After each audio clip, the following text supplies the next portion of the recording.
Ta souffrance ne naît pas de ce que tu vis, mais de qui tu crois être pendant que tu le vis. Cette voix qui te compare, qui se sent blessée, qui exige, qui craint de perdre. Cette voix qui te dit « moi, à moi, pour moi ». Ce n'est pas toi, c'est ton ego. Le bouddhisme enseigne que l'ego est comme un mirage dans le désert. Tu le vois, tu le poursuis, tu en souffres. Mais quand tu t'approches, tu découvres qu'il n'a jamais été là. Et pourtant, c'est ce mirage qui te vole ta paix, tes relations, ta clarté et la possibilité de vivre depuis la conscience. Aujourd'hui, je vais te révéler comment fonctionne réellement ton ego, pourquoi il te fait souffrir, comment il manipule ta perception et le plus important, comment te libérer de lui sans lutter, sans le réprimer et sans le nier. Reste jusqu'à la fin, car je partagerai avec toi un rituel bouddhiste simple et puissant pour dissoudre le mirage de l'ego avant de dormir et revenir à ta véritable nature, le calme. Respire profondément et marche avec moi, pas à pas, sur ce sentier. Commençons. Enseignement 1. L'ego comme enfant blessé, cherchant protection. L'ego n'est pas ton ennemi, c'est ton enfant intérieur, effrayé. L'ego n'est pas né pour te détruire, il est né pour te protéger. C'est la partie de toi qui a appris à survivre quand tu étais petit, quand le monde semblait trop grand, trop imprévisible, trop difficile à contenir. C'est pourquoi il rivalise, c'est pourquoi il s'offense, c'est pourquoi il se compare, c'est pourquoi il s'accroche à ce dont il n'a pas besoin. Ce n'est pas de la méchanceté, c'est de la peur. Peur de ne pas être suffisant. Peur de disparaître, peur de ne pas être vu, aimé ou accepté. Quand tu comprends que ton ego est une blessure tentant de se défendre, tu cesses de te battre contre lui et tu commences à l'écouter. Et c'est là que se produit la véritable transformation. Tu ne réagis plus depuis la blessure, mais depuis la conscience qui l'embrasse. L'ego ne s'élimine pas, il se calme quand tu t'éveilles. Prends un instant pour reconnaître cette vérité profonde. Ton ego a porté un fardeau immense depuis ton plus jeune âge. Il a essayé de te protéger avec les seuls outils qu'il connaissait. La défense, la comparaison, le contrôle, la recherche d'approbation. Pense à un moment de ton enfance où tu t'es senti vulnérable, peut-être rejeté par tes camarades, peut-être critiqué par un adulte important, peut-être invisible aux yeux de ceux dont tu cherchais l'amour. À ce moment-là, quelque chose s'est formé en toi. Une voix qui a dit « Je ne peux pas me permettre d'être aussi vulnérable à nouveau. Je dois me protéger.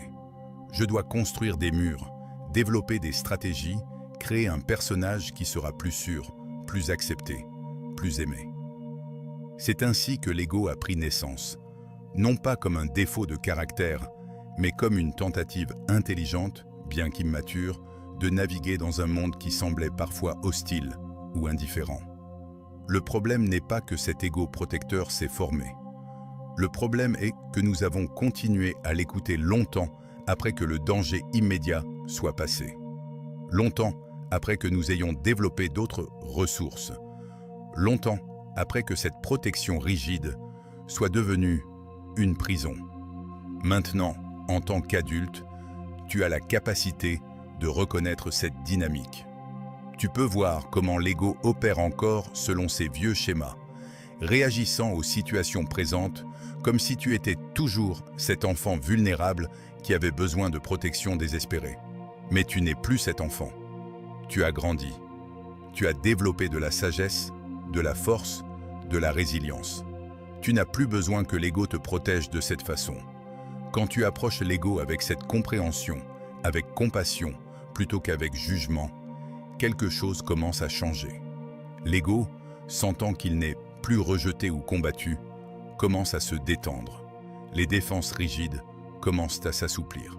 Tu peux littéralement parler à ton ego comme tu parlerais à un enfant effrayé. Je te vois. Je comprends pourquoi tu as peur. Merci d'avoir essayé de me protéger toutes ces années. Mais je suis plus grand maintenant. Je peux gérer ce qui arrive. Tu peux te reposer.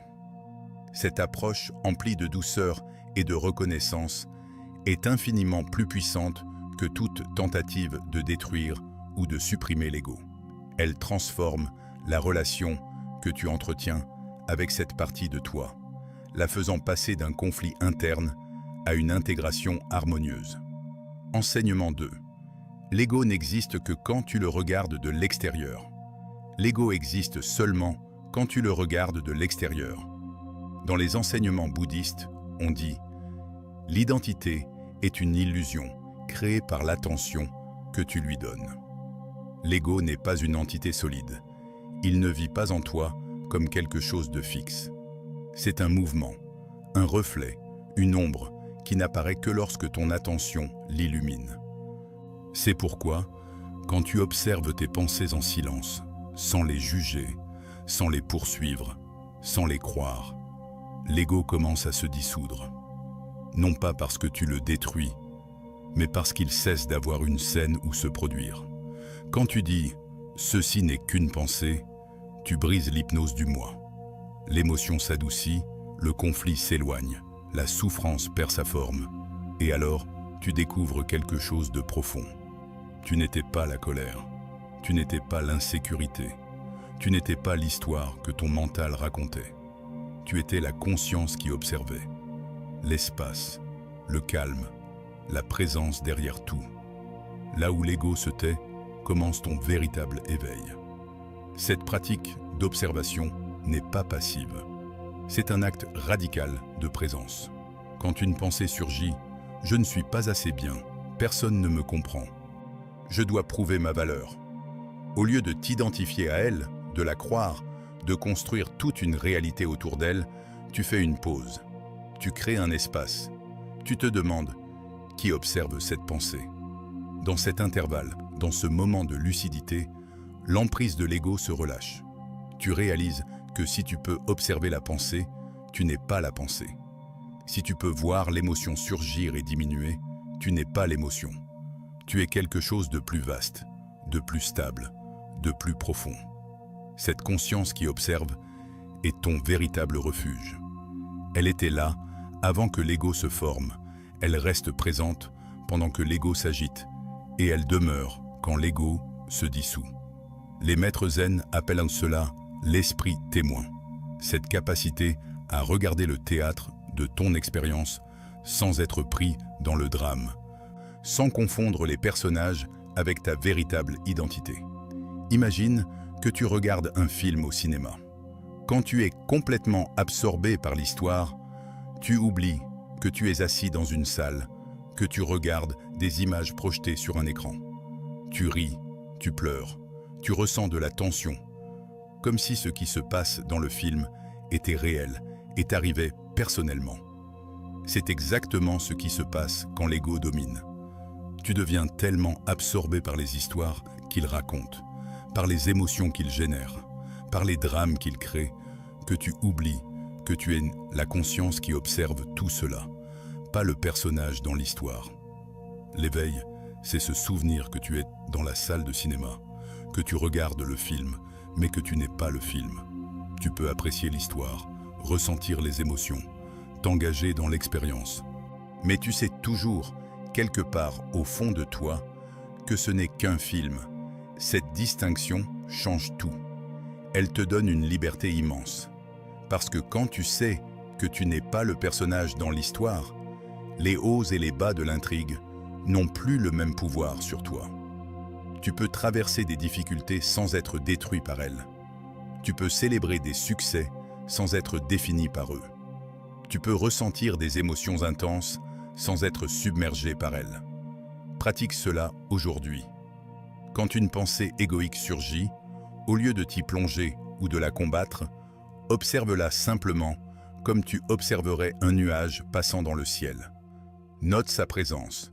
Note comment elle tente de te captiver, de te convaincre de son importance absolue. Note l'énergie qu'elle porte, les sensations qu'elle crée dans ton corps, les autres pensées qu'elle appelle. Puis, doucement, ramène ton attention à la conscience elle-même, à cet espace où tu observes sans jugement, sans réaction, simplement présent. Au début, cet espace peut sembler mince, fragile, facilement perdu. L'ego a eu des décennies pour établir sa domination, pour te convaincre que tu es ses histoires, ses peurs, ses désirs. Mais avec la pratique, cet espace de conscience témoin s'élargit. Il devient plus stable, plus accessible, plus naturel. Tu commences à vivre de plus en plus depuis cet espace, et l'ego devient simplement une partie de l'expérience que tu observes, plutôt que le centre de ton identité. Enseignement 3. L'ego se nourrit des histoires que tu te racontes. L'ego te fait croire que tu es l'histoire que tu racontes. L'ego ne se nourrit pas de faits, il se nourrit de narration. Je ne suis pas suffisant. Je suis meilleur que les autres. Personne ne me comprend. Ma valeur dépend de ce que j'accomplis. Je suis ma douleur. Je suis mon échec. Je suis mon succès. Toutes ces phrases semblent être des vérités, mais elles ne sont rien de plus que des récits que le mental fabrique pour se sentir quelqu'un. L'ego a besoin d'une histoire pour exister, d'une identité à défendre, à comparer, à justifier ou à protéger. Mais toi, tu n'es aucune de ces histoires. Ces phrases changent, la vie change, les circonstances changent, et pourtant, quelque chose en toi demeure intact. Ce quelque chose est ton essence véritable. Tu n'es pas la voix qui narre, tu es le silence qui écoute. Quand tu observes ton histoire sans te transformer en elle, la narration perd son poids. Le drame perd son intensité et la souffrance se dissout comme brume au soleil. Alors se produit l'éveil. Tu découvres que tu as toujours été au-delà du récit, au-delà du moi qui craint, qui se vante, qui fuit ou qui a besoin de s'imposer. Tu es la conscience qui contemple, la lumière derrière le personnage, la présence éternelle qu'aucune histoire ne peut limiter. Et de là, tu es véritablement libre. Réfléchis un instant aux histoires dominantes que tu te racontes sur toi-même. Peut-être est-ce l'histoire de la victime. La vie m'a maltraité. Les autres ne me voient pas. Je mérite mieux, mais le monde m'en empêche. Ou peut-être l'histoire du héros solitaire. Je dois tout accomplir seul. Je suis plus fort que les autres. Je ne peux compter sur personne. Je dois toujours être impeccable. Ou encore l'histoire de l'imposteur. Je ne mérite pas ma place. Un jour, on découvrira que je ne suis pas à la hauteur. Je dois constamment prouver ma valeur. Je vis dans la peur d'être démasqué.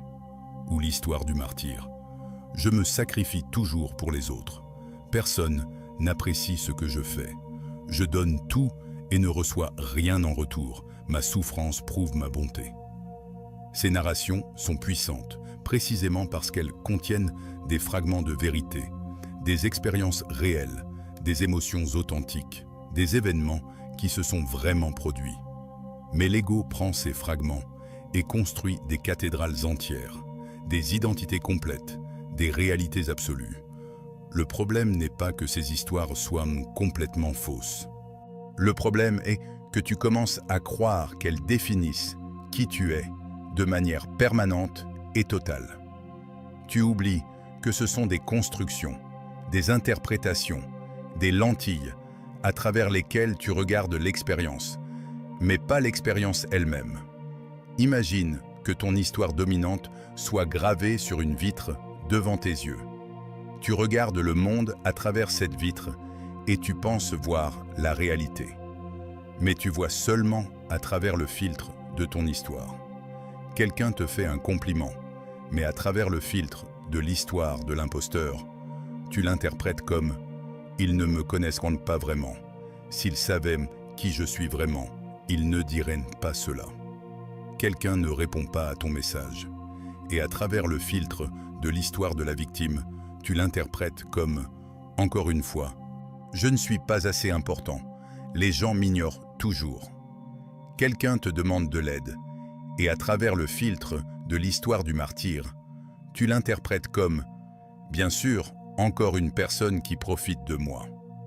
Mais je dois dire oui, parce que c'est ce que je fais toujours. » La même situation objective peut être interprétée de manière radicalement différente selon l'histoire que l'ego raconte.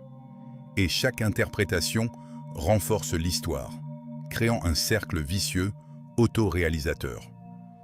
La pratique bouddhiste t'invite à reconnaître la vitre, à voir les mots gravés pour ce qu'ils sont. Des interprétations, pas des faits absolus, et à regarder au-delà, vers ce qui est réellement là. Quand tu fais cela, quelque chose de remarquable se produit. Les situations qui déclenchaient automatiquement tes réactions égoïques commencent à perdre leur pouvoir. Tu peux voir plus clairement. Tu peux répondre avec plus de sagesse.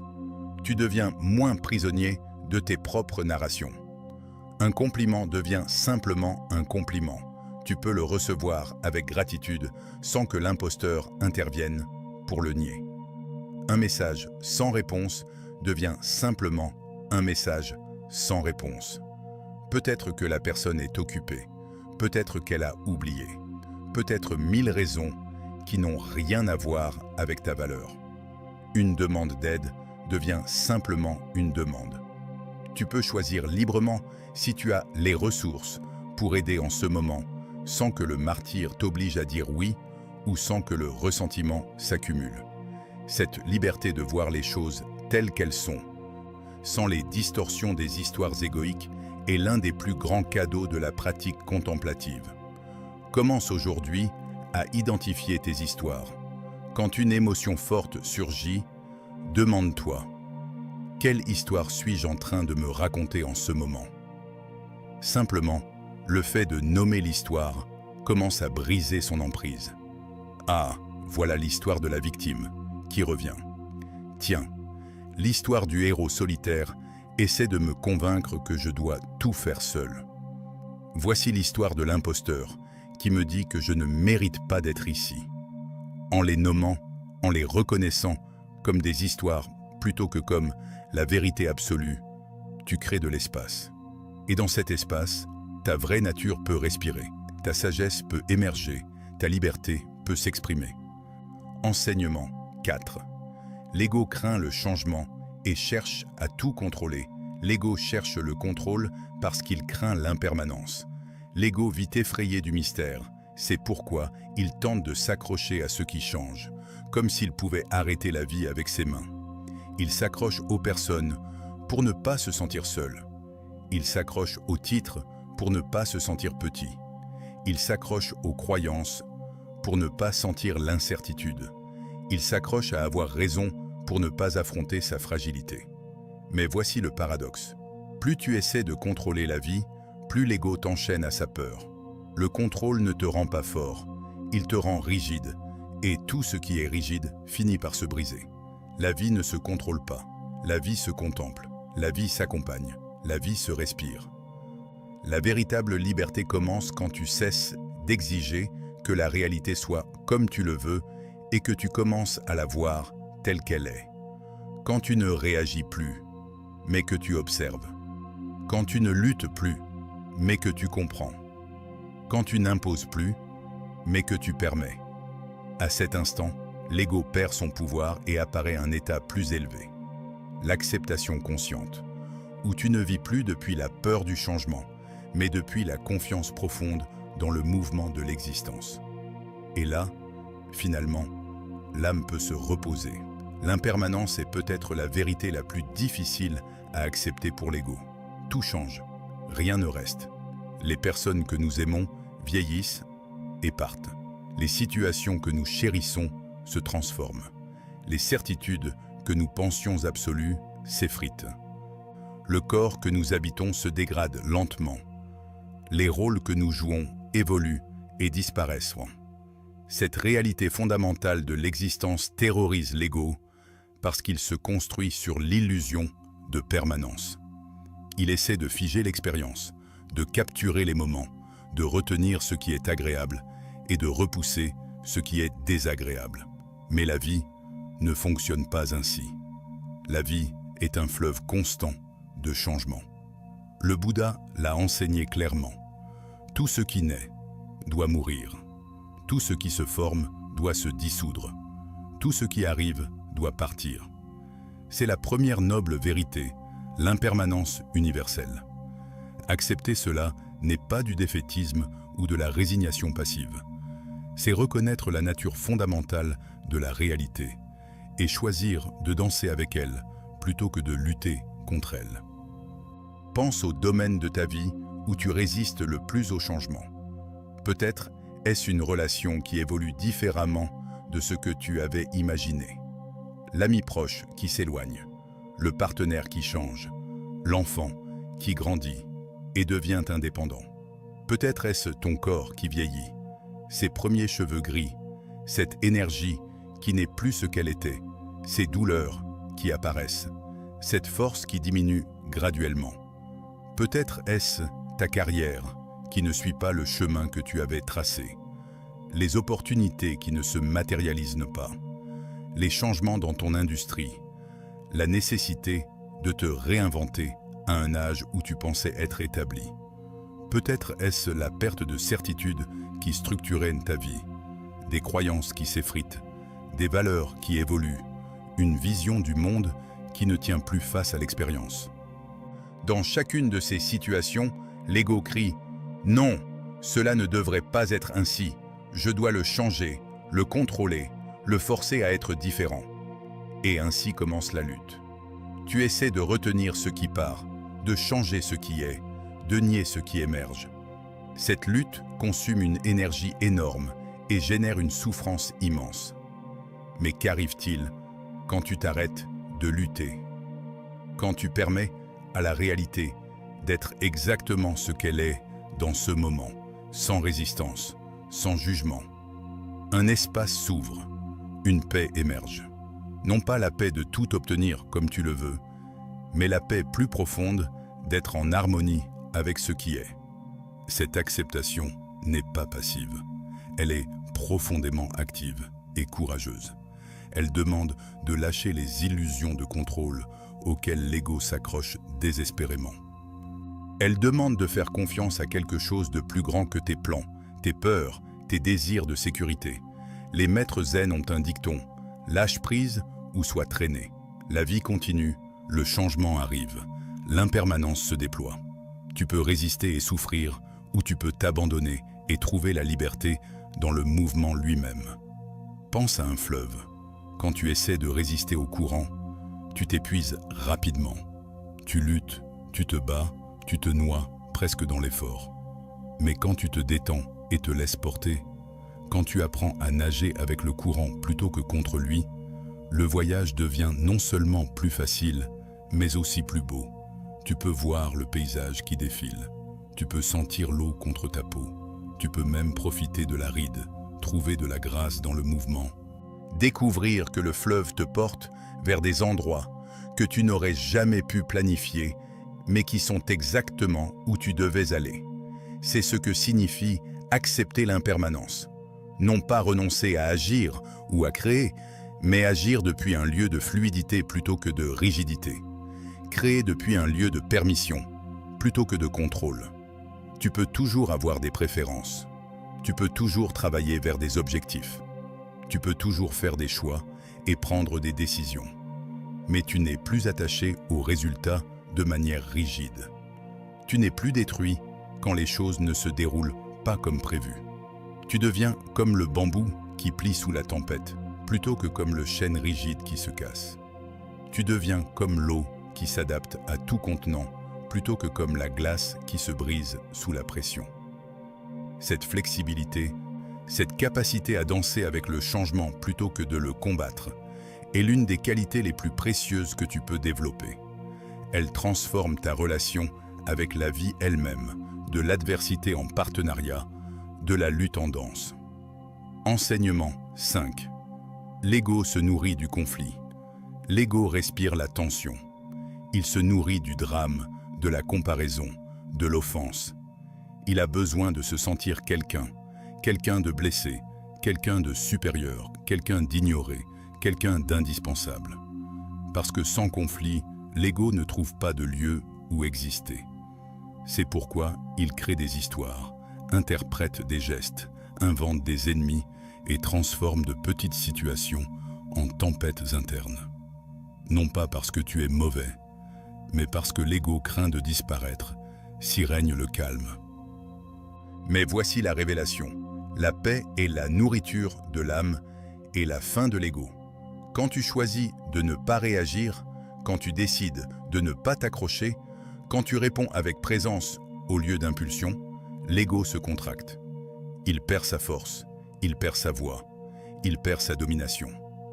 Chaque fois que tu choisis la paix plutôt que la bataille, tu ne désarmes pas seulement le conflit, tu désarmes l'ego lui-même. Et dans cet espace où l'ego se tait, apparaît quelque chose de plus grand, de plus lumineux, de plus vrai, ton être conscient, libre et inébranlable. Observe comment l'ego cherche constamment des raisons d'être perturbé. Un regard mal interprété devient une offense. Un commentaire anodin devient une attaque personnelle. Un succès d'autrui devient une menace à ta propre valeur. Un silence devient un rejet. Une différence d'opinion devient une guerre. L'ego a besoin de ce conflit constant parce que c'est ainsi qu'il se sent vivant, réel, important. Imagine ton ego comme un feu. Le conflit est son combustible. Chaque fois que tu réagis, chaque fois que tu te sens offensé, chaque fois que tu entres dans le drame, tu ajoutes du bois au feu. Le feu grandit, s'intensifie, consume ton énergie et ta paix. Il brûle tes relations, ta clarté mentale, ta santé émotionnelle. Et curieusement, même en souffrant de cette combustion, l'ego continue à chercher plus de combustible, plus de raisons d'être en conflit. C'est une addiction. L'ego devient dépendant du drame parce que c'est dans le drame qu'il se sent le plus réel, le plus important, le plus vivant. Pense aux personnes que tu connais qui semblent toujours être au centre d'un drame. Il y a toujours un conflit, toujours quelqu'un qui les a trahis, toujours une injustice qu'ils ont subie, toujours une bataille qu'ils doivent mener. Ce n'est pas que ces personnes sont malchanceuses ou que le monde conspire contre elles. C'est que leur ego a appris à se nourrir du conflit et crée inconsciemment des situations qui génèrent plus de conflits. Mais cela ne concerne pas seulement ces cas extrêmes. À des degrés divers, nous faisons tous cela. Nous cherchons tous, parfois inconsciemment, des raisons d'être en conflit, parce que le conflit donne à l'ego un sentiment d'importance et de réalité. Mais que se passe-t-il quand tu cesses d'alimenter le feu, quand une situation qui normalement te déclencherait se présente et que tu choisis simplement de ne pas réagir? Au début, l'ego intensifie ses efforts. Il crie plus fort. « Mais regarde ce qu'ils ont fait. Tu ne peux pas laisser passer ça. Tu dois répondre, te défendre, montrer ta valeur. Si tu ne réagis pas, cela signifie que tu es faible. » Ces voix peuvent être très convaincantes. Elles utilisent des arguments qui semblent logiques, moraux même. C'est une question de respect. Tu dois établir des limites. Les gens vont penser qu'ils peuvent te traiter n'importe comment. Mais si tu maintiens ta position, si tu restes présent et calme, quelque chose de remarquable se produit. Le feu commence à s'éteindre. Sans combustible, il ne peut continuer. Et dans cet espace où le conflit se dissipe, où le drame s'apaise, tu découvres une paix qui ne dépend pas des circonstances extérieures. Cette paix est ton état naturel. C'est ce que tu es, quand l'ego ne domine plus ton expérience. La pratique consiste à reconnaître les moments où l'ego cherche le conflit et à consciemment choisir différemment. Non pas en supprimant ou en niant tes sentiments, mais en les observant, sans t'identifier à eux, sans les laisser dicter tes actions. Par exemple, quelqu'un fait un commentaire qui normalement te mettrait sur la défensive. Au lieu de réagir immédiatement, tu prends une respiration. Tu observes l'impulsion de défendre, de justifier, d'attaquer en retour. Tu la sens dans ton corps, peut-être une tension dans la poitrine, une chaleur qui monte, une contraction dans la gorge. Puis tu te demandes, est-ce que cette réaction vient de mon être authentique ou de mon ego blessé? Si je réponds depuis ma sagesse profonde, plutôt que depuis ma blessure, que dirais-je? Ou peut-être ne dirais-je rien du tout? Souvent, Dans cet espace de pause consciente, tu réalises que la plupart des conflits que l'ego cherche ne valent pas l'énergie qu'il consomme, que la plupart des offenses ne sont pas personnelles, que la plupart des batailles que tu pensais devoir mener sont en fait des ombres que l'ego projette.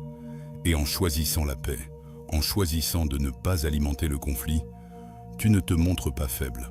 Au contraire, tu démontres la force la plus profonde qui existe, la force de ne pas être contrôlé par les impulsions réactives, la force de rester ancré dans ta vérité, même quand tout invite au conflit.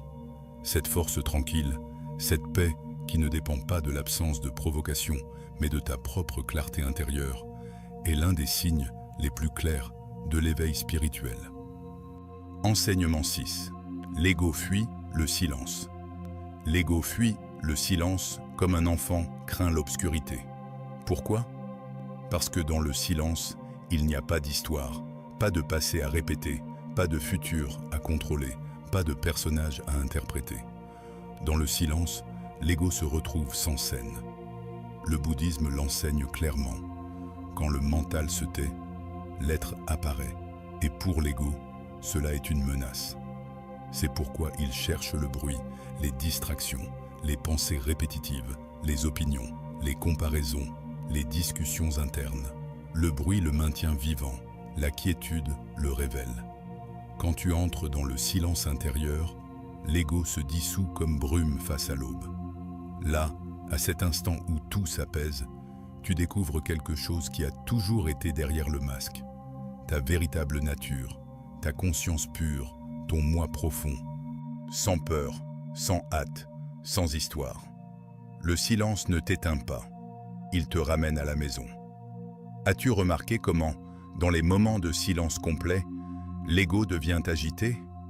Combien il est difficile de simplement s'asseoir tranquillement, sans distraction, sans stimulation, sans quelque chose à faire ou à penser ?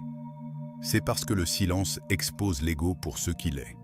Une construction, une activité mentale, un bruit constant qui se fait passer pour ton identité.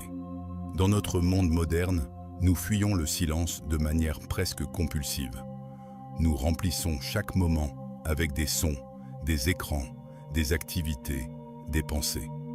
Nous avons peur de ce que nous pourrions découvrir si nous nous arrêtions simplement. Le matin, le réveil sonne et immédiatement, nous prenons le téléphone. Pendant que nous nous préparons, la radio ou un podcast joue. Dans la voiture, la musique remplit l'espace. Au travail, un bruit de fond constant. Le soir, la télévision ou les écrans. Même avant de dormir, nous scrollons jusqu'à ce que les yeux se ferment. Chaque moment est rempli de stimulation externe parce que l'ego redoute ce qui pourrait émerger dans le silence. Mais c'est précisément dans ce silence que se trouve la porte vers ta véritable nature. Les traditions contemplatives du monde entier, le bouddhisme zen, la méditation vipassana, la prière contemplative chrétienne, le soufisme, les pratiques chamaniques, toutes reconnaissent le pouvoir transformateur du silence. Ce n'est pas un silence mort ou vide. C'est un silence vivant, riche, profond.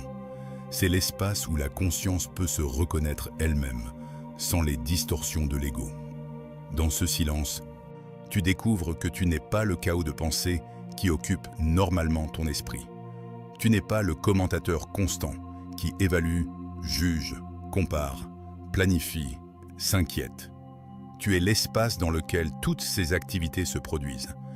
Tu es la conscience vaste et paisible qui peut contenir tout, joie et tristesse, succès et échec, clarté et confusion, sans être diminué par aucun de ceux-ci. Pratique cela. Trouve chaque jour quelques minutes de silence complet. Pas de musique, pas de podcast, pas de pensées à résoudre. Juste le silence. Assieds-toi confortablement. Ferme les yeux si cela t'aide. Ne cherche pas à accomplir quoi que ce soit. Ne cherche pas à être plus spirituel, plus calme, plus éveillé. Sois simplement là, dans le silence. Au début, l'ego protestera. Des pensées surgiront. c'est une perte de temps. Tu devrais faire quelque chose de productif. C'est ennuyeux. Tu n'es pas bon à ça. Rien ne se passe. Tu le fais mal. Observe ces pensées comme des vagues passant dans l'océan de ta conscience. Ne les combats pas, ne les suis pas. Laisse-les simplement passer. Certains jours, le mental sera très bavard. D'autres jours, il y aura des moments de calme profond. Ne juge aucune de ces expériences. Elles font toute partie du processus. Progressivement, dans ce silence répété, quelque chose s'ouvre. Une qualité de présence émerge. Tu commences à te reconnaître au-delà du bruit constant de l'ego. Tu découvres que tu n'as pas besoin d'être constamment quelqu'un. Tu peux simplement être. Cette découverte est profondément libératrice, parce que l'effort constant de maintenir une identité, de défendre un personnage, de jouer un rôle, est épuisant. C'est un poids que tu portes depuis si longtemps que tu as oublié ce que c'est de ne pas le porter. Dans le silence, tu peux déposer ce poids. Tu peux cesser de prétendre, de performer, de protéger. Tu peux simplement être ce que tu es, sans addition, sans soustraction, sans modification. Et dans cet être simple, dans cette présence nue, tu touches quelque chose d'infiniment précieux. Ta nature originelle, ton visage avant ta naissance, comme disent les maîtres zen. C'est pour cela que tous les grands sages de l'histoire ont valorisé le silence. Non pas le silence comme absence de son, mais le silence comme absence de bruit mental, comme présence pure, comme repos dans l'être. Enseignement 7. L'ego disparaît quand tu aimes. L'ego se nourrit de séparation. Moi contre l'autre, moi meilleur, moi pire, moi blessé, moi mérite, moi crains. Mais l'amour, le véritable amour, celui qui naît du cœur éveillé, dissout toutes ces frontières. L'amour n'est pas une émotion, c'est une présence qui te fait te souvenir que tu n'es séparé de rien. Quand tu aimes depuis la compassion, depuis la douceur, depuis l'ouverture, l'ego se retrouve sans territoire. Il ne peut survivre là où il n'y a pas de conflit. Il ne peut se maintenir là où il n'y a pas de moi à défendre. C'est pourquoi l'amour est l'enseignement le plus élevé du bouddhisme, non pas parce qu'il embellit la vie, mais parce qu'il libère du mirage. Aimer sans demander, aimer sans retenir, aimer sans exiger, c'est transcender l'ego sans lutter contre lui. L'ego se contracte, l'amour s'expand. L'ego craint de perdre, l'amour sait que rien ne se perd. L'ego exige, l'amour comprend. Et à cet instant, même une seconde, quand tu choisis d'aimer au lieu de réagir, d'aimer au lieu de juger, d'aimer au lieu de craindre, l'ego se dissipe comme ombre illuminée. Là commence ta véritable liberté. L'amour dont nous parlons ici n'est pas l'amour romantique, sentimental, ni l'attachement émotionnel que l'ego déguise souvent en amour. C'est l'amour comme état d'être. La compassion fondamentale qui reconnaît l'unité derrière l'apparente multiplicité. Quand l'ego domine, tu vois le monde comme une collection de moi et de pas moi, d'alliés et d'ennemis, de ce que je veux et de ce qui me menace. Chaque personne est évaluée en fonction de comment elle affecte ton bien-être égoïque. Ceux qui te valident, qui te soutiennent, qui renforcent ton sens du moi, sont bons. Ceux qui te challengent, qui te critiquent, qui menacent ton identité, sont mauvais. Cette vision fragmentée crée une vie de tension constante, de jugement perpétuel, d'alliance et de guerre. L'amour authentique dissout ces divisions. Il te permet de voir la souffrance dans les yeux de celui qui t'a blessé. Il te permet de reconnaître ta propre vulnérabilité dans l'arrogance d'autrui. Il te permet de ressentir l'interconnexion de toute existence.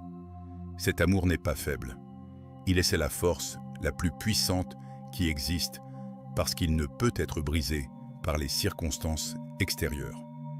Il ne dépend pas de réciprocité, d'approbation ou de conditions favorables.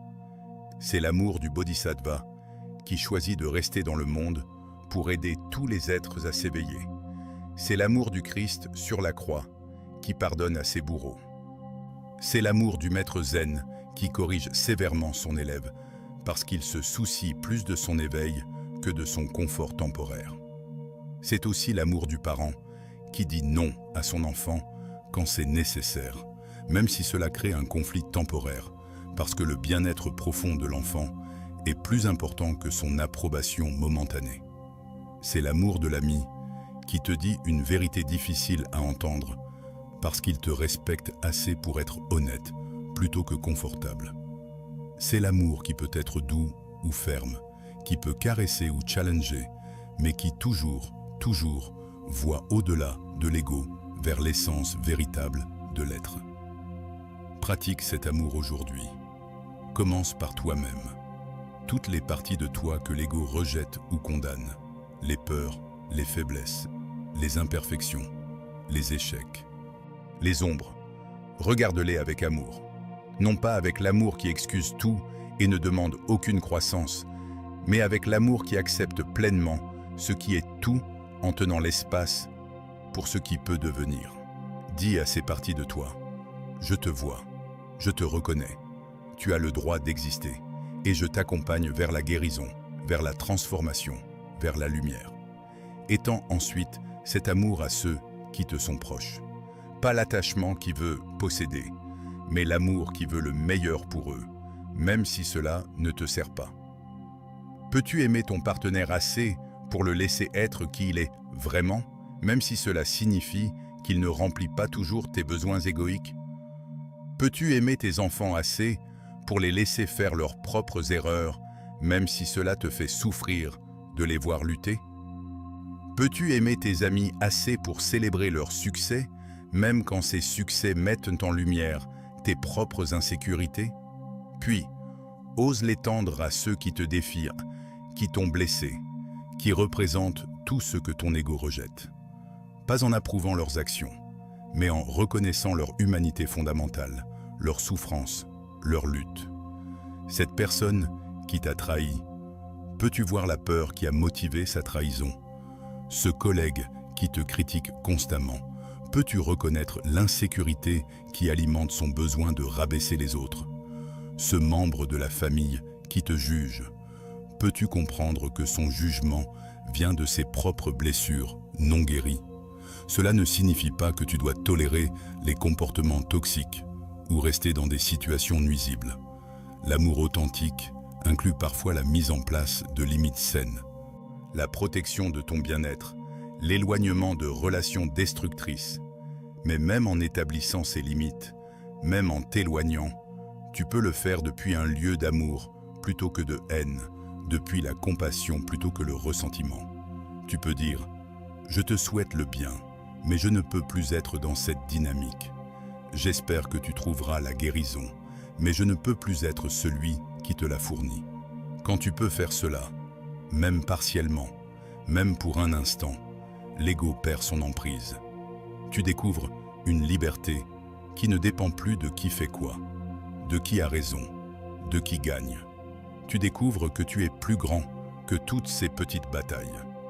Tu es l'espace où l'amour peut fleurir, indépendamment des conditions.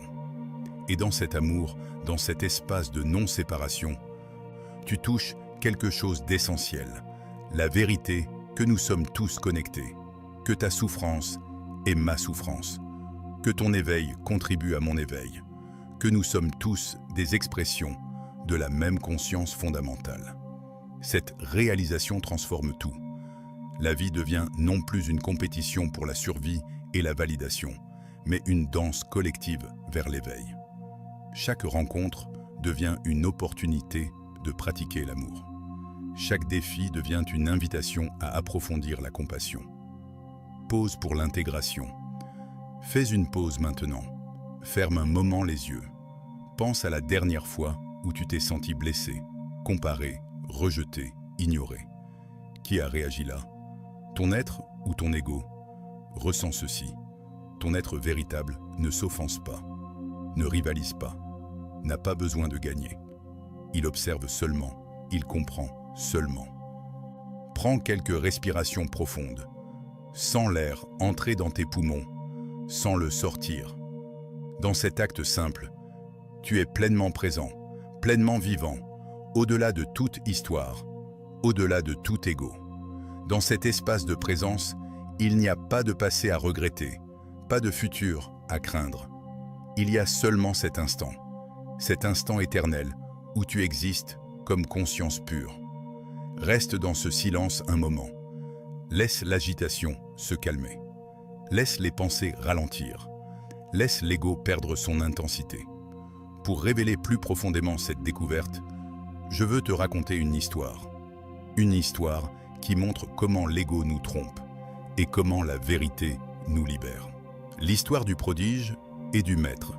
Dans une région lointaine, existait un temple construit sur une falaise, suspendu entre ciel et terre. Là où les nuages venaient se reposer et où les vents racontaient des histoires anciennes. Là vivait un maître connu, non pas pour ses enseignements verbeux, mais pour sa sérénité absolue, pour son silence profond, qui en disait plus que 1000 discours.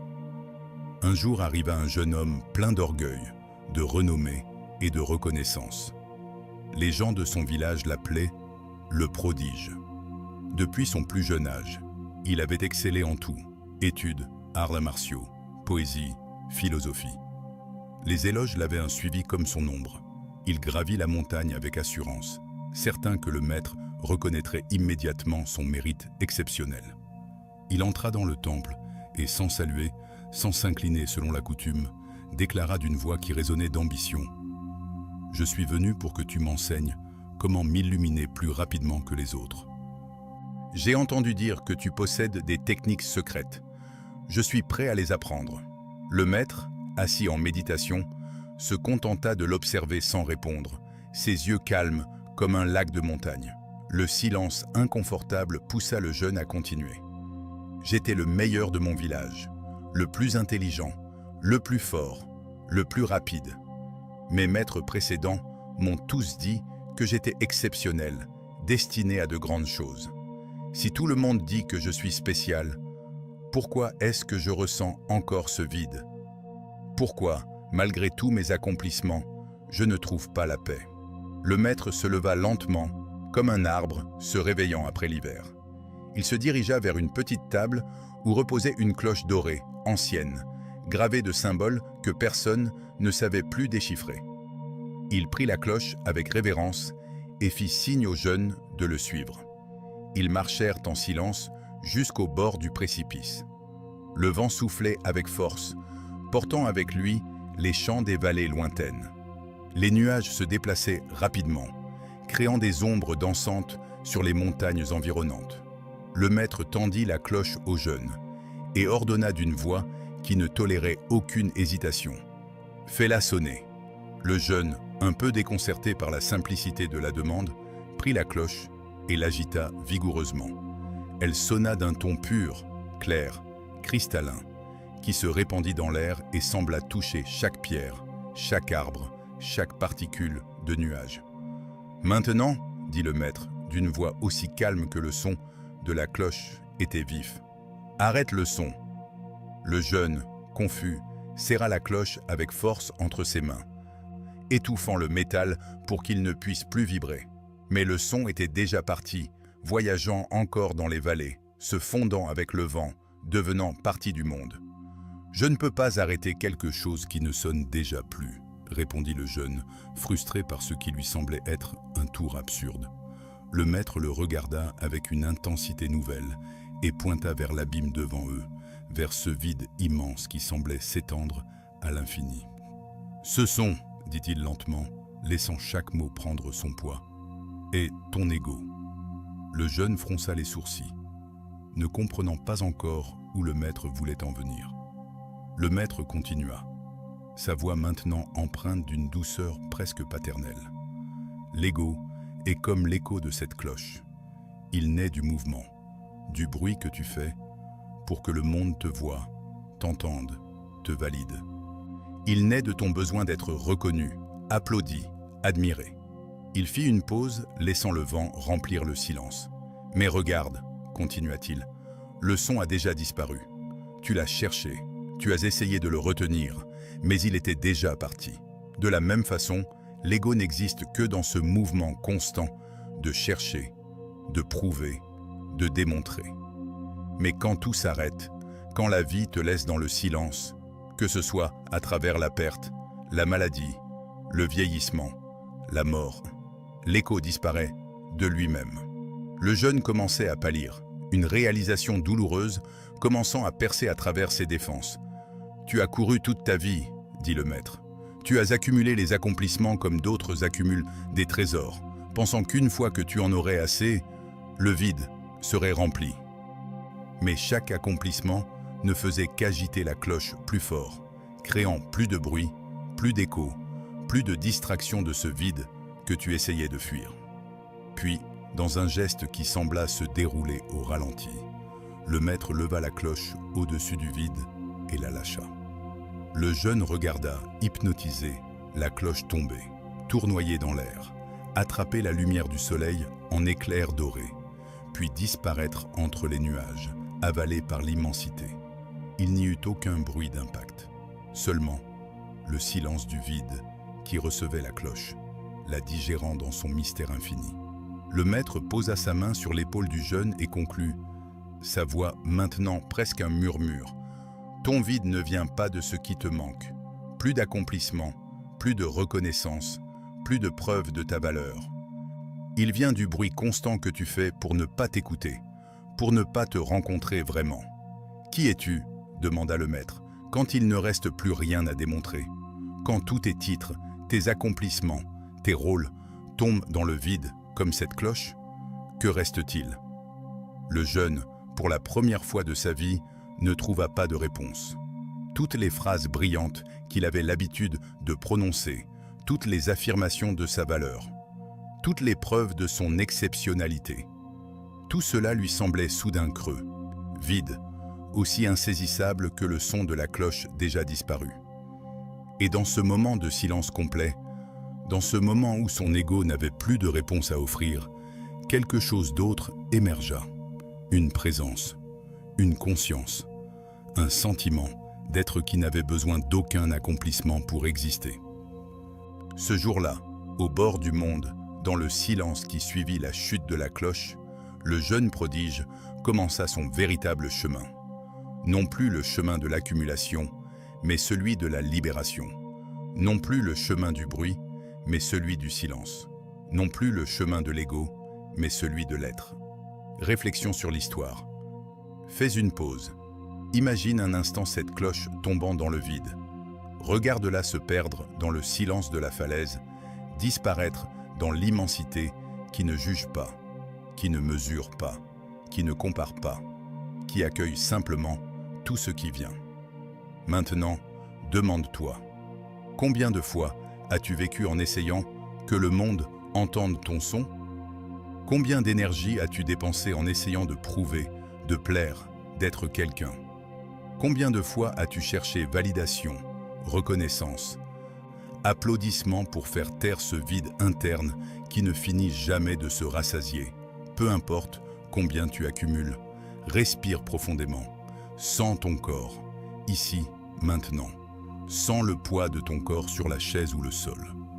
Sens l'air sur ta peau. Sens ton cœur battre.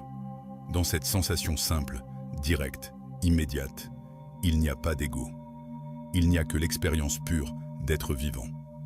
Le maître disait que l'ego est seulement un écho, un son qui semble réel, qui semble être toi, mais qui se dissipe si tu cesses de le bouger, de l'agiter, de le nourrir avec ton besoin constant d'être quelqu'un.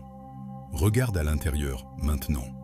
Qu'y a-t-il en toi quand tu ne fais plus de bruit, quand tu ne cherches plus à impressionner, à prouver, à démontrer? Qui es-tu sans tes accomplissements, sans tes masques, sans tes défenses, sans tes rôles?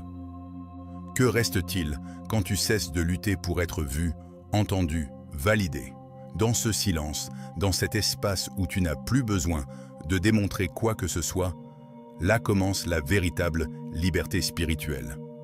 Cette liberté n'est pas une nouvelle identité que tu construis, plus spirituelle, plus éveillée, plus sage. Non, c'est l'absence d'identité fixe. C'est être sans avoir besoin d'être quelqu'un de particulier. c'est la libération de la tyrannie constante de l'ego qui exige, qui compare, qui juge, qui craint. Laisse cette réflexion ouvrir en toi un espace nouveau, plus profond, plus honnête, plus tien, ou peut-être plus précisément, moins tien, plus universel. Car l'ego crie pour affirmer sa séparation, sa différence, son unicité qui le met à part. Mais l'âme ne peut parler que dans le silence. Et ce qu'elle murmure est toujours la même vérité. Nous ne sommes pas séparés. Nous n'avons jamais été séparés.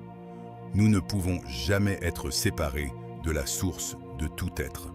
Approfondissement. Les mécanismes subtils de l'ego. Maintenant que tu as compris les enseignements fondamentaux sur l'ego, explorons certains de ces mécanismes plus subtils, ceux qui sont si intégrés à notre façon de fonctionner que nous ne les remarquons presque jamais. L'ego spirituel est peut-être la manifestation la plus trompeuse de l'ego. C'est l'ego qui se déguise en humilité, en sagesse, en éveil. Il dit « J'ai transcendé l'ego. Je suis plus conscient que les autres. Je ne suis pas affecté par les drames mondains. Mais remarque, il y a toujours un « je » là, un sens de réalisation personnelle, une comparaison subtile avec ceux qui sont moins éveillés. L'ego spirituel est particulièrement insidieux parce qu'il utilise le langage de la non-dualité tout en opérant depuis la dualité la plus profonde, moi qui suis éveillé versus eux qui sont endormis. Comment reconnaître l'ego spirituel en toi? Observe si tu te sens supérieur quand tu médites régulièrement et que d'autres ne le font pas. Observe si tu juges les gens comme non conscients quand ils sont pris dans leur drame. Observe si tu es fier de ta pratique spirituelle, si tu la mentionnes pour impressionner, si tu utilises ta connaissance spirituelle pour gagner des arguments ou te sentir spécial. L'éveil authentique n'a pas besoin d'annoncer son éveil. Il n'a pas besoin de se comparer. Il reconnaît simplement ce qui est, sans jugement, sans séparation. Un autre mécanisme subtil est ce qu'on pourrait appeler l'ego de la victime. C'est l'identité construite autour de la souffrance, des injustices subies, des torts qu'on t'a faits. Cette identité peut être très séduisante parce qu'elle te donne un sens de vertu morale, une raison de ne pas être responsable de ta vie et une façon d'obtenir attention et sympathie. Le piège est que, inconsciemment, tu commences à avoir besoin de ta souffrance pour maintenir ton identité. Tu cherches des preuves que le monde te maltraite. Tu interprètes les situations neutres comme des attaques.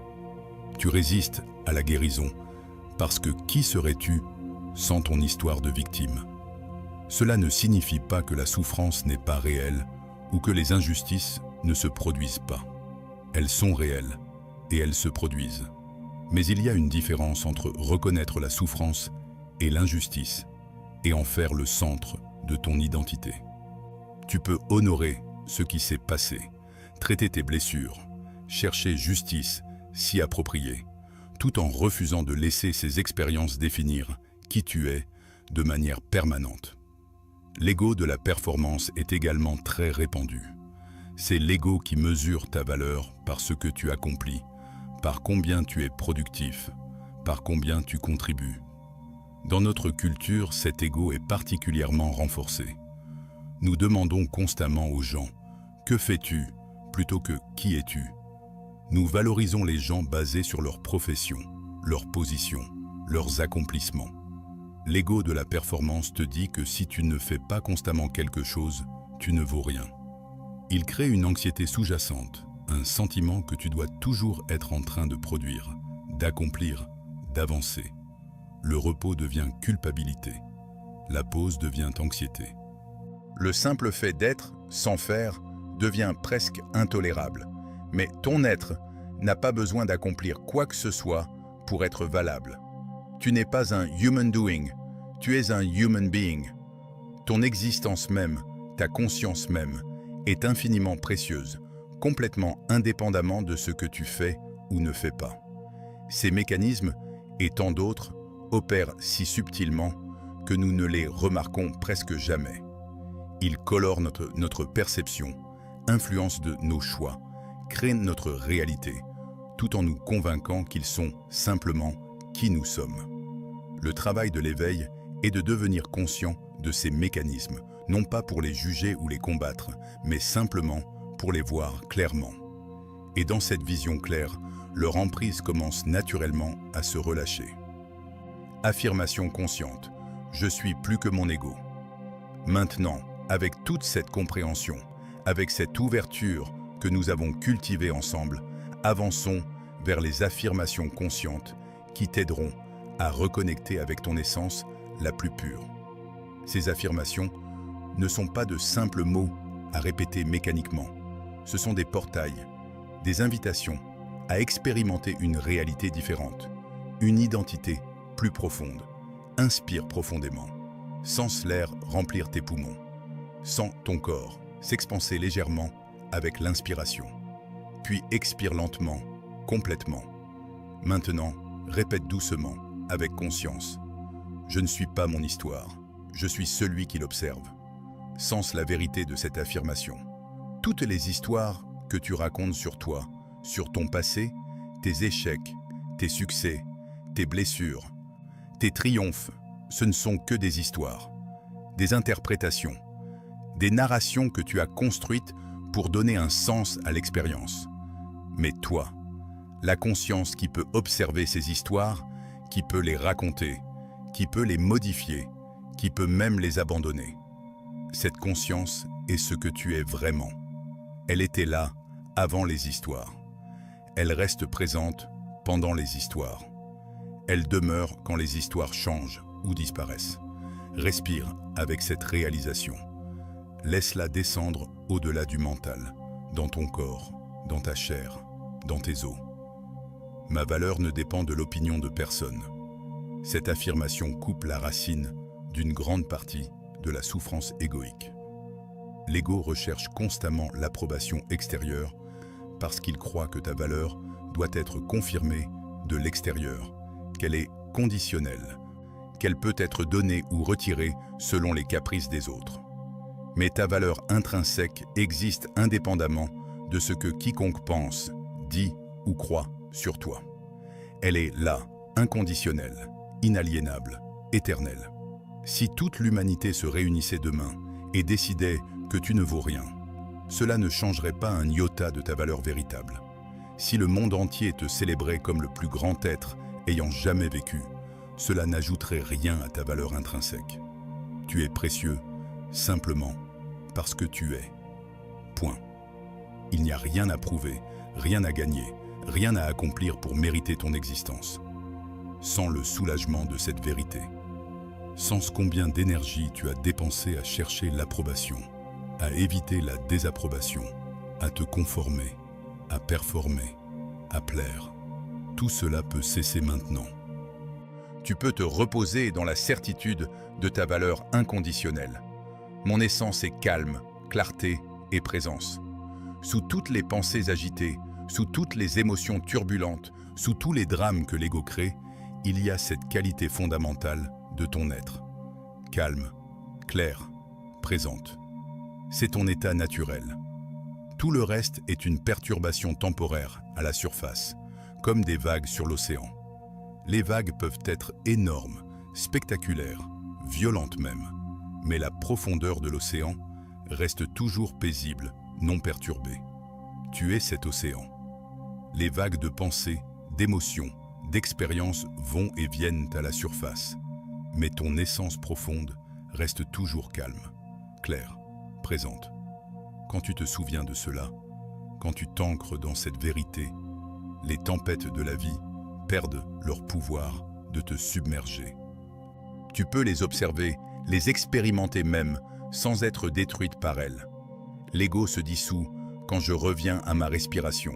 Cette affirmation te donne un outil pratique, concret, immédiatement accessible. Quand l'ego s'agite, quand tu te sens pris dans ses histoires, ses peurs, ses besoins, reviens simplement à ta respiration. Inspire, expire, c'est tout. Dans cet acte simple, tu te ramènes au moment présent. Et dans le moment présent, l'ego perd son emprise. Parce que l'ego vit dans le passé, Regret, ressentiment, nostalgie, et dans le futur, anxiété, planification, fantasme, mais jamais dans l'ici et maintenant. Quand tu respires consciemment, tu es pleinement présent. Et dans cette présence totale, l'ego ne trouve pas de prise. Il se dissout naturellement, comme brume au soleil. Aujourd'hui, je marche libre des mirages. Cette affirmation est une déclaration d'intention pour ta journée. Aujourd'hui, tu choisis de ne pas te laisser tromper par les illusions de l'ego. Tu choisis de voir clairement, de vivre consciemment, de répondre sagement. Cela ne signifie pas que l'ego ne surgira pas. Il le fera. Cela ne signifie pas que tu ne tomberas jamais dans ses pièges. Tu le feras probablement. Mais ta intention est claire. Tu veux vivre libre. Tu veux voir la vérité. Tu veux être conscient. Et cette intention seule, maintenue avec sincérité, commence à transformer ta réalité. Elle devient une boussole qui te guide à travers les complexités de la vie. Répète ces affirmations non pas mécaniquement, mais avec conscience. Laisse-les résonner en toi. Laisse-les devenir plus que des mots, des portails vers une façon d'être différente. Sens comment ton énergie s'ouvre, comment ton identité s'adoucit, comment la lumière entre dans l'espace où auparavant il n'y avait que tension. Tu peux revenir à ces affirmations à tout moment, le matin en te réveillant, le soir avant de dormir, pendant la journée quand tu sens l'ego prendre le dessus. Elles sont des ancres pour ta conscience, des rappels de qui tu es vraiment au-delà des masques et des rôles. Mini-rituel, la disparition du mirage. Avant de dormir ce soir, offre-toi une minute de vérité. Une minute où tu déposes tous les rôles que tu as joués pendant la journée, toutes les masques que tu as portés, toutes les performances que tu as données. Entre dans une pièce dans l'obscurité complète. N'allume rien. Pas de chandelle, pas de lumière tamisée, juste l'obscurité complète et totale. Permets à la noirceur de t'envelopper comme un manteau sacré, comme un retour au ventre de la création, à l'espace, avant toute forme, avant toute identité. Place-toi debout ou assis, le dos droit, mais sans tension, les épaules détendues, les mains posées doucement sur tes cuisses ou le long de ton corps. Sens le silence comme si le monde entier retenait son souffle avec toi, comme si toute la création attendait avec attention ce moment de ton retour à toi-même. Respire profondément 3 fois, mais pas comme un acte physique ordinaire, comme un retour conscient à ton centre, à ta source, à ton essence. Avec la première inspiration, affirme intérieurement « Me voici ». Pas mon histoire, pas mes accomplissements, pas mes échecs, pas mes rôles, pas mes masques, juste moi. La présence nue, sans vêtements, sans protection, sans addition. Avec la première expiration, laisse partir. Je ne suis pas mon passé. Sens toutes les histoires anciennes, tous les regrets, tous les ressentiments, toutes les blessures s'écouler hors de toi comme de l'eau, retournant à la terre. Avec la deuxième inspiration, affirme « Me voici ». Pas mes peurs, pas mes anxiétés, pas mes plans, pas mes attentes, pas mes désirs, juste moi.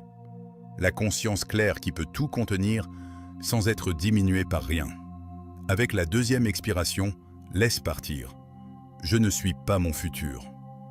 Sens toutes les anxiétés, tous les plans, toutes les peurs de ce qui pourrait ou ne pourrait pas arriver se dissoudre dans l'obscurité, perdant leur forme, leur pouvoir. Avec la troisième inspiration, affirme « Me voici ». Pas mon ego, pas ma comparaison, pas mon besoin de validation, pas ma quête d'approbation, juste moi. L'être simple, direct, immédiat, qui est ici, maintenant, dans ce corps, dans cette respiration. Avec la troisième expiration, laisse partir comme un soupir ancien qui vient du fond de ton âme. Je ne suis pas mon ego. Sens comment, en le disant, quelque chose en toi se détache, se libère. Comme une vieille peau que tu portes depuis si longtemps que tu avais oublié qu'elle n'était pas toi. Comme des chaînes qui tombent, révélant une liberté que tu avais oubliée. Maintenant, reste dans cette obscurité, dans ce silence, et imagine, ou peut-être perçois directement, sans imagination, que ton corps commence à émettre une lumière douce.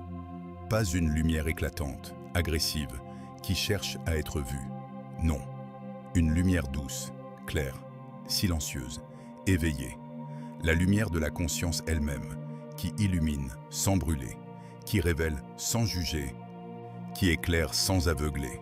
Sans cette lumière émaner du centre, de ta poitrine, de ton cœur, et se répandre graduellement dans tout ton être, dans tes bras, dans tes jambes, dans ta tête, dans chaque cellule de ton corps.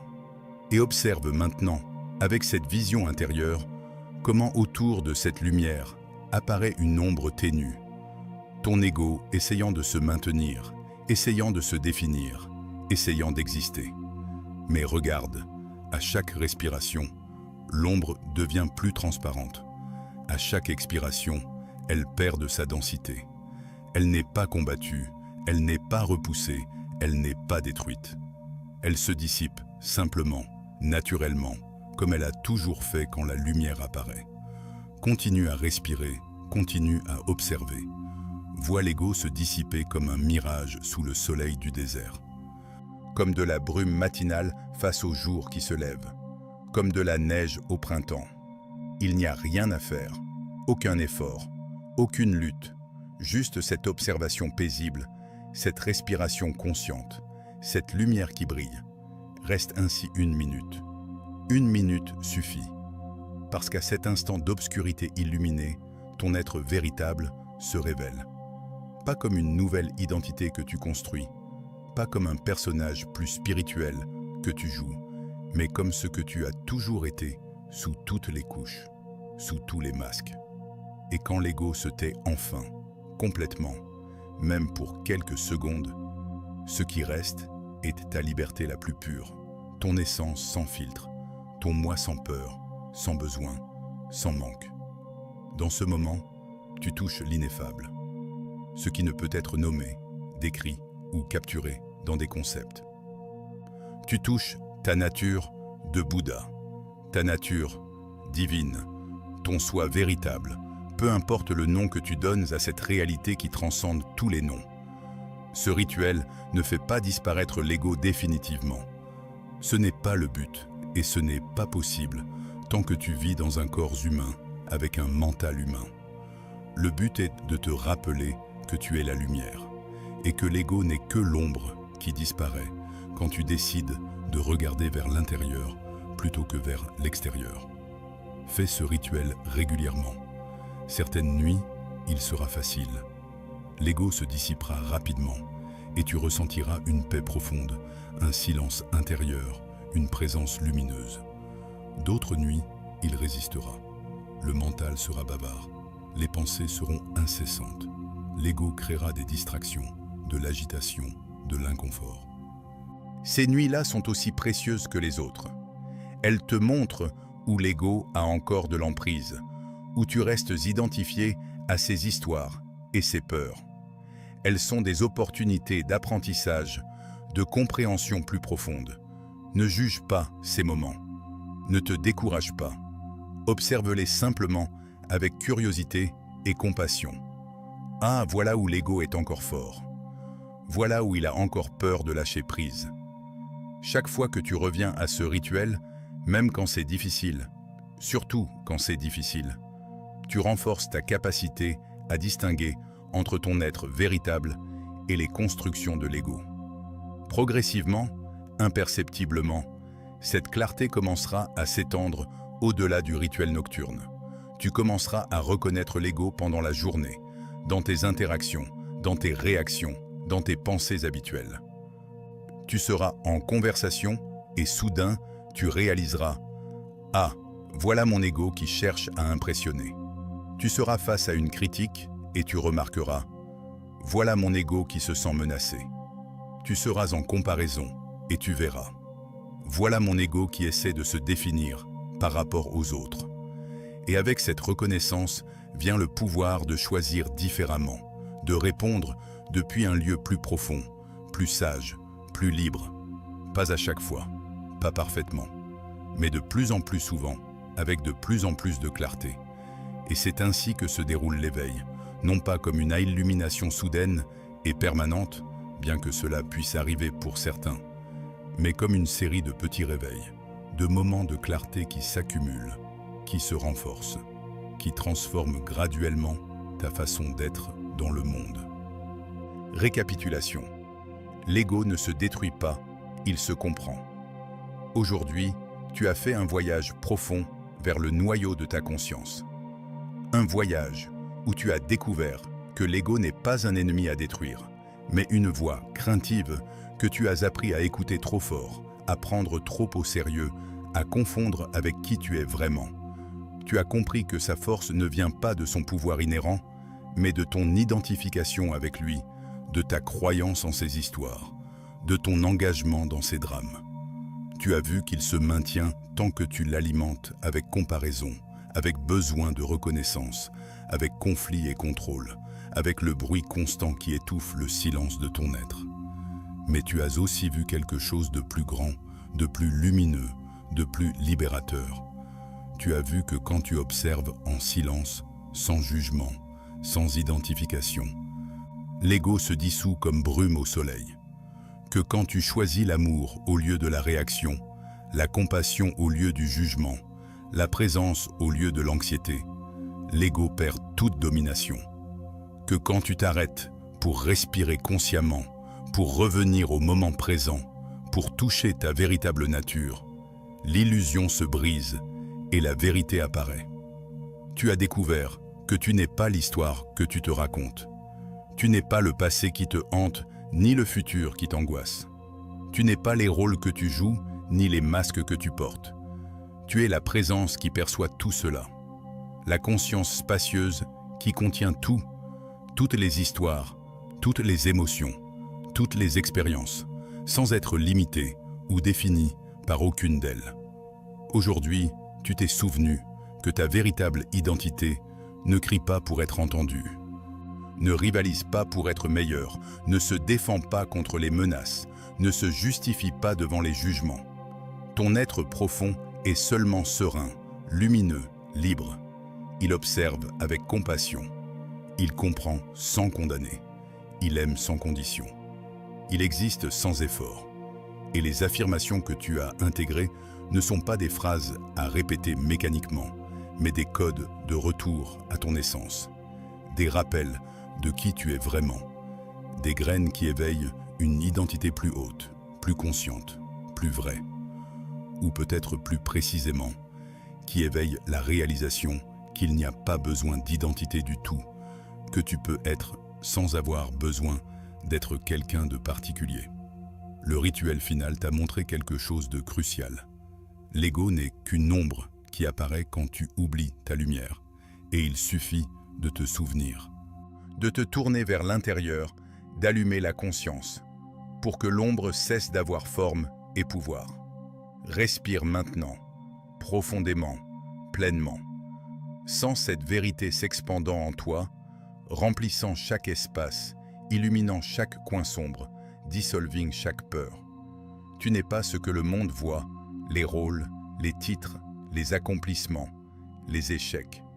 Tu es ce que le silence révèle, la présence pure, la conscience éveillée, l'amour inconditionnel, la paix inébranlable. Cette compréhension n'est pas la fin d'un chemin, mais le début d'une nouvelle façon de vivre. Chaque jour t'offre d'innombrables opportunités de pratiquer cette conscience, de choisir la présence plutôt que la réactivité, la clarté plutôt que l'illusion, l'amour plutôt que la peur. Certains jours seront plus faciles que d'autres. Il y aura des moments où l'ego semblera reprendre le dessus, où tu te retrouveras pris dans ses histoires, ses peurs, ses besoins, où tu oublieras qui tu es vraiment et te confondras à nouveau avec le personnage. C'est normal, c'est humain, c'est partie du processus. Ne te décourage pas, ne te juge pas, ne transforme pas l'éveil lui-même en une nouvelle source de comparaison et d'autocritique. La pratique spirituelle n'est pas une ligne droite vers la perfection. C'est un retour répété, patient, compatissant à la vérité de qui tu es vraiment. Chaque fois que tu te surprends identifié à l'ego et que tu choisis de revenir à la présence consciente, tu renforces ce muscle de l'éveil. Progressivement, imperceptiblement, tu vis de plus en plus depuis ton être véritable et de moins en moins depuis les constructions de l'ego. Et même si l'éveil complet peut sembler lointain, même si tu sens parfois que tu ne progresses pas assez vite, souviens-toi, chaque moment de clarté compte infiniment. Chaque choix conscient fait une différence immense. Chaque respiration en présence est un acte sacré de libération. Tu n'es pas en train d'essayer de devenir quelqu'un de différent, quelqu'un de meilleur, quelqu'un de plus spirituel. Tu es en train de te souvenir de qui tu as toujours été, au-delà des couches de conditionnement, de peur et d'illusion que l'ego a construites au fil des années. Et ce souvenir, cette reconnaissance de ta nature véritable, est la plus grande aventure de l'existence humaine. C'est pourquoi tu es ici. C'est le cadeau de cette vie. C'est l'invitation que chaque instant t'offre. Clôture. Souviens-toi de quelque chose d'essentiel avant de partir. Tu n'as pas besoin de te battre contre ton ego pour le transcender. Tu n'as pas besoin de le haïr, de le rejeter, de faire comme s'il n'existait pas. Il suffit d'allumer la lumière de ta conscience pour que ces ombres perdent leur force, leur pouvoir, leur capacité à te tromper. L'ego ne disparaîtra peut-être jamais complètement tant que tu vis dans un corps humain, avec un mental humain. Et ce n'est pas grave. Ce n'est pas un problème. Ce n'est pas un échec. Tu n'as pas besoin qu'il disparaisse complètement. Tu as seulement besoin de ne plus t'identifier à lui, de ne plus croire que ses histoires sont la vérité absolue, de ne plus laisser ses peurs et ses besoins dicter tous tes choix. Quand l'ego surgit, et il surgira encore et encore, accueille-le avec compassion. Reconnais-le pour ce qu'il est. Un vieux mécanisme de protection qui a appris à fonctionner d'une certaine façon, mais qui n'est plus nécessaire maintenant que tu es éveillé, maintenant que tu vois clair. Remercie-le même si tu peux. Remercie-le pour avoir essayé de te protéger toutes ces années, même si ces méthodes étaient maladroites, même si elles ont créé de la souffrance. Il faisait de son mieux avec les outils limités qu'il avait. Puis, choisis consciemment de répondre depuis un lieu plus sage, plus profond, plus vrai. Depuis ton être authentique, qui n'a pas peur, qui n'a pas besoin de défendre une image, qui n'a rien à prouver.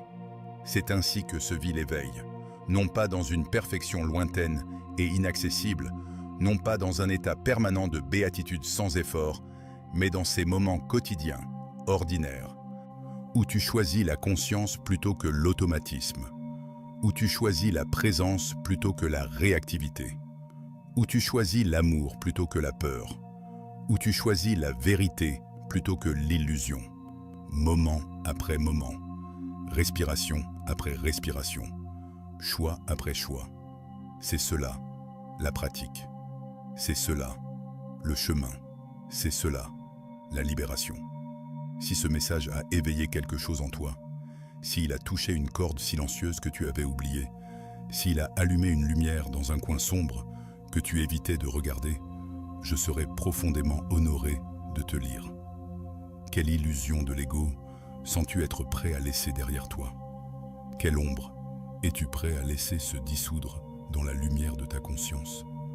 Partage dans les commentaires si tu te sens appelé à le faire. Ta voix, ton expérience, ta vérité peuvent t'inspirer et encourager d'autres qui marchent sur ce même sentier.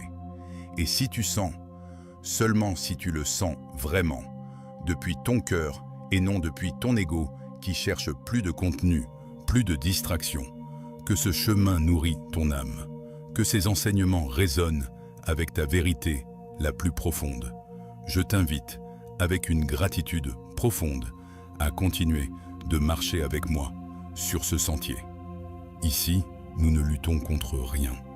Ici, nous ne prétendons pas être ce que nous ne sommes pas. Ici, nous n'essayons pas d'impressionner ou de performer. Ici, nous apprenons simplement à regarder avec des yeux clairs, à comprendre avec un cœur ouvert, à nous souvenir de qui nous sommes vraiment quand tout le bruit s'éteint, quand tous les masques tombent, quand toutes les histoires se taisent. Que la clarté soit ton guide sur ce sentier. Que la présence soit ta maison, ton refuge, ton ancre dans toutes les tempêtes. Et chaque fois que l'ego tente de se lever avec ses vieilles histoires, ses vieilles peurs, ses vieux besoins, que ton essence réponde avec un calme qui n'a pas besoin de s'expliquer, avec un amour qui n'a pas besoin de se justifier, avec une lumière qui n'a pas besoin de se prouver. Tu es cette lumière. Tu l'as toujours été. Tu le seras toujours. Le voyage est simplement de te souvenir, encore et encore, jusqu'à ce que ce souvenir devienne ta façon naturelle d'être, jusqu'à ce que la conscience devienne aussi naturelle que respirer, jusqu'à ce que la présence devienne ton état par défaut plutôt que l'exception. À bientôt sur ce chemin. Merci d'avoir marché avec moi aujourd'hui. Une étreinte de lumière. Namasté.